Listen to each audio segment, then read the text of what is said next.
ফুটবলের রাজা Lionel Messi কিংবা পেলে ম্যারাডোনা হলেও স্কিলের রাজা একজনই, কোনো তর্ক ছাড়াই তিনি রাজা। নিঃসন্দেহে সেই ব্যক্তিটি নেইমার জুনিয়র।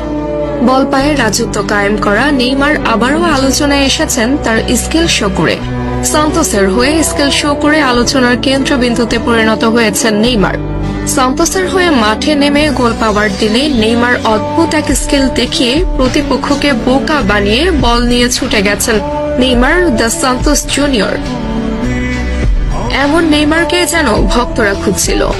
goal.com-এর প্রকাশিত এক শর্ট ভিডিওতে দেখা যায় লং বল রিসিভ করে নেইমার লাফিয়ে উঠে প্রতিপক্ষের বাড়ানো বল নিজের বুকে নিয়ে গ্রাউন্ডে টাচ করিয়ে পায়ের কারুকাজে প্রতিপক্ষের প্লেয়ারের মাথার উপর দিয়ে বল ঘুরিয়ে নিয়ে আসেন নেইমার। তা দেখে অবাক বনে যান মাঠে উপস্থিতরত ব্যক্তিরা।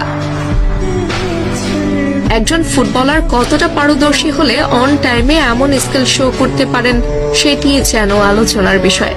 নেইমার বরাবরই সফট স্কিলের ফুটবলার। বল পায়ে প্রতিপক্ষকে বোকা বানাতে তার মতো প্রসিদ্ধ ফুটবলার আরেকজন নেই বললেও মোটেও ভুল হবে না।